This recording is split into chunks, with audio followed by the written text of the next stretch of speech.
uh, say that actually God does not feel this, his people when there is a destruction of the temple. Well, actually, it's because there is a huge act of mercy uh, towards the spirit. So actually, there is a destruction of matter and not destruction of the spirit. The destruction of the temple is actually um, let's do the description of ourselves, that we will sort of look at it as an example and then we'll take it off. It's like when I'm really angry, but I don't want to hurt the person in front of me, so I kick the chair or I throw the plate. So actually my anger is diverted into something that is not painful, something that is not truly destructible, because I destruct something which is in its nature already destructible. This is what it serves. So actually ruining the temple is actually tearing um, an old or not useful dresses of Israel, of the world, because it does not serve anymore. So in order to sort of clarify um, the demarcation line between what is important and what is not important, usually because when the temple becomes the issue, then it's time for it to be distracted. Because the temple is not an issue. It's not the issue. It's what can live, what actually is being summoned to live within the temple. And it's the same about bodies. What is important is not the existence of the body. What is important is what we will summon with to the body of ourself in person and as a whole, as something that is meaningful. So, but so this is what I'm saying. So every time every time we die, or something that we are sort of close to dies, we mourn actually the end of something which uh, in its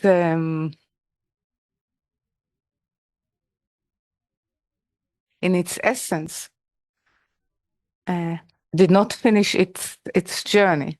It's this let's say house or dress that actually completed or not completed the journey that was designated to it.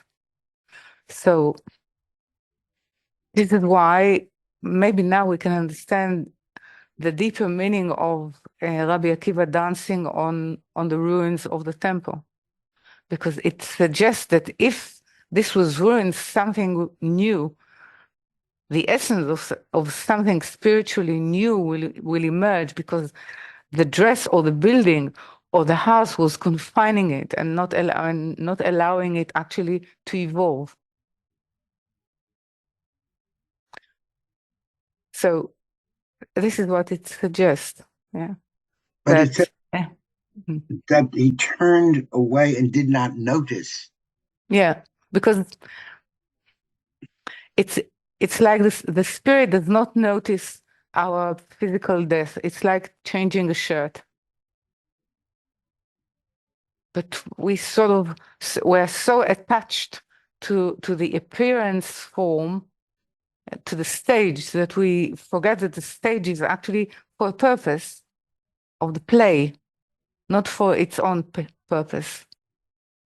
So of course he didn't pay attention to this, because what he paid attention to was what was important, is to the ability of the continuation of the journey of the spirits.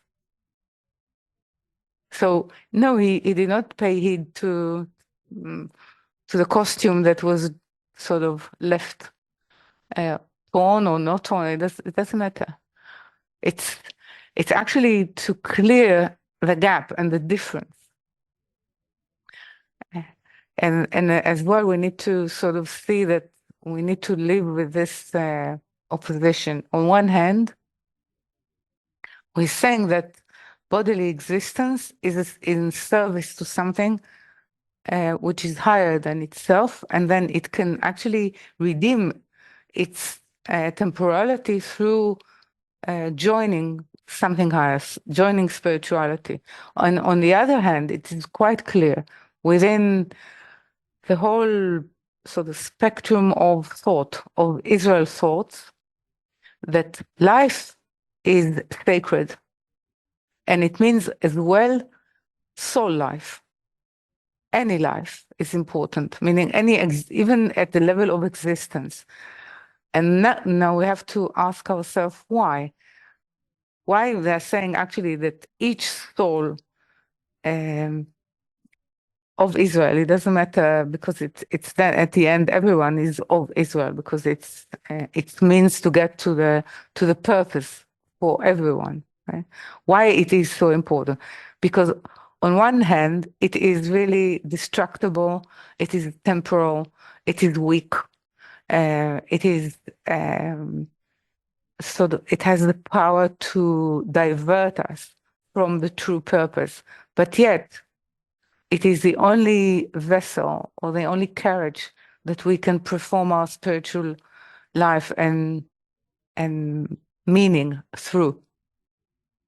But when it's time to change it, there's nothing to be sorry about. Only if it's actually not, we need to keep it till the moment, which we don't know, till the moment that something takes it away, and by that it's signing to us that this is the end of the use of this existence. So because we cannot judge it, we need to be very careful. It's sacred because it can be the carrier of something sacred, true life. And true life is something that does not end. True It's life, eternal. So does that explain further on? Again, I'm quoting from the Vayagash that we read on Thursday night. That it talks about here the sun and the moon were in mourning, their lights darkened, as it is written, the sun shall be darkened in his going forth. Yeah. So it's not because of the destruction of the temple. It's because now, no, it's what the destruction of the temple caused, and it caused divinity to go into exile, meaning it's like the spirit is without holding, without where to set her foot, where to continue the journey. So she's in exile. This is why that's what I'm trying to say to you many times in many ways, that when there is this, an exile of divinity, of Shekhinah, it means that the level of the whole spiritual consciousness is lowered down. There's no, one can say, there's no godly inspiration in the world because of the absence of Shekhinah. Because the temple was, let's say, her home or something that could call her presence into reality. Now, because the way we used it, it was distracted, but it's offensive for her. So she waits till we will be able, in our joint consciousness, to build for her a new place, a new temple. So everything is mourning, actually in mourning, because there is such a reduction of consciousness or of connection to the higher, because divinity is in exile. And one can say that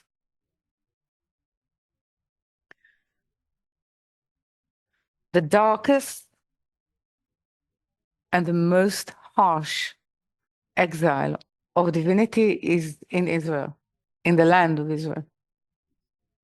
within Israel. Right now or always?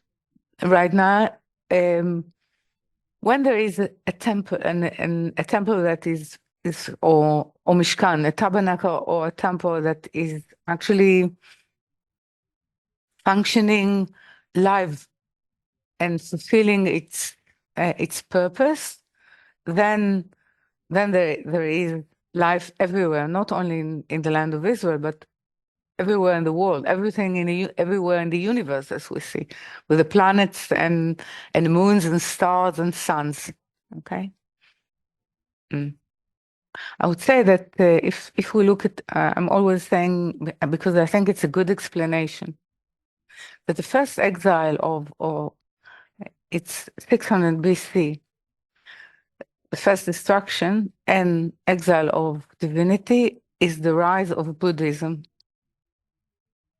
And it has to do with sort of rejecting any sort of notion of God and notion of spirit, but trying to salvage actually human consciousness.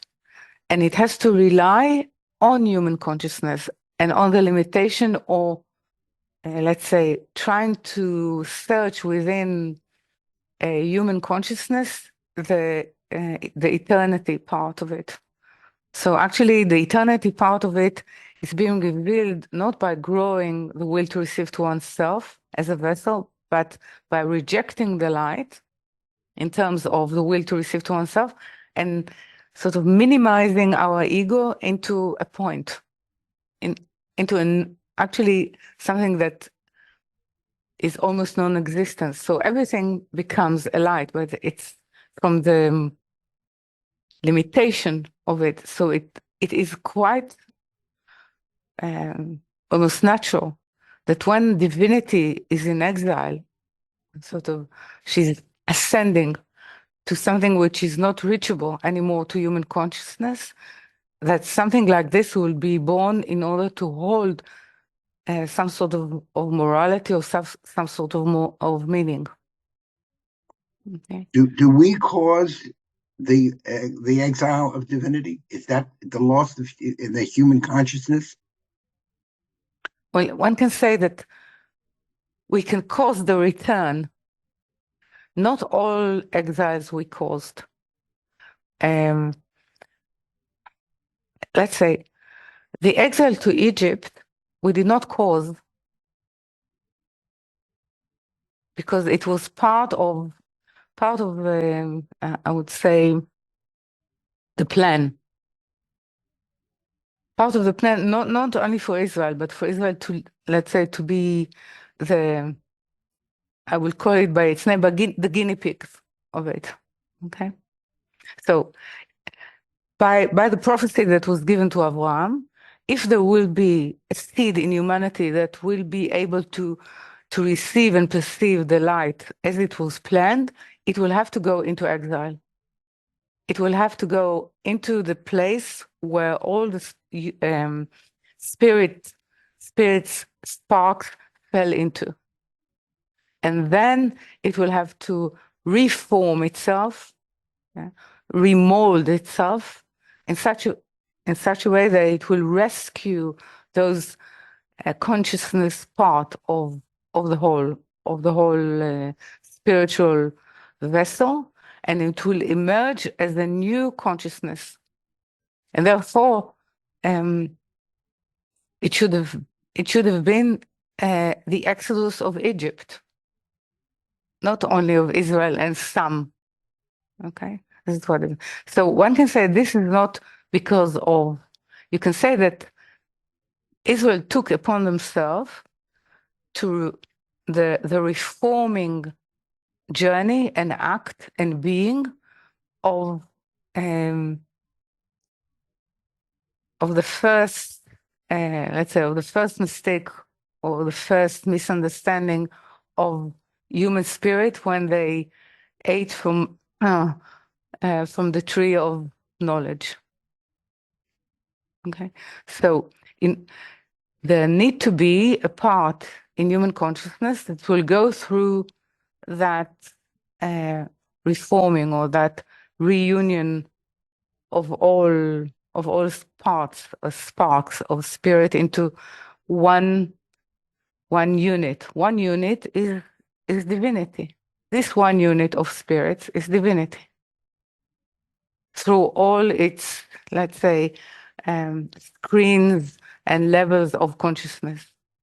So now, if we extend, so this is why Israel is going down or going into an Yaakov and his family is going into an exile, but this is with a lot of respect, and there is no element of torture in it, no element of oppression in it. It grows in time when there is when the forgetfulness sets in, okay, and then it becomes they are being enslaved by a different force, which is the other side, and now there is a true, let's say, true struggle and a true war between the two sides, as it is within the structure of creation. So the will to receive to oneself is actually trying to swallow Israel into itself, and this is why it does not want to separate it. So it will be separated into two entities that will actually try to find a common purpose. But first it needs to come out of it, and this is why it needs to be an exodus. So the delayed part of it, or the not being able to maintain the purpose and to maintain the identity, cause divinity to ascend or to go further away from us.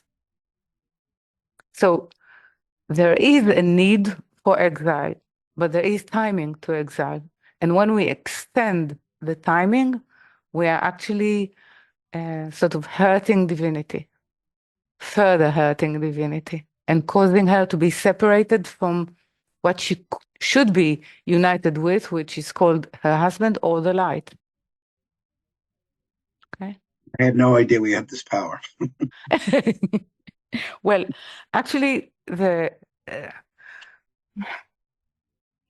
huge revolution of Ari is actually being able to, and this is why it was delayed and covered and tricked, and so many things were done to it in order to cover actually what the Zohar and Ari is saying out loud, that humanity has a weight in influencing actually the higher happening, or what actually can be drawn into.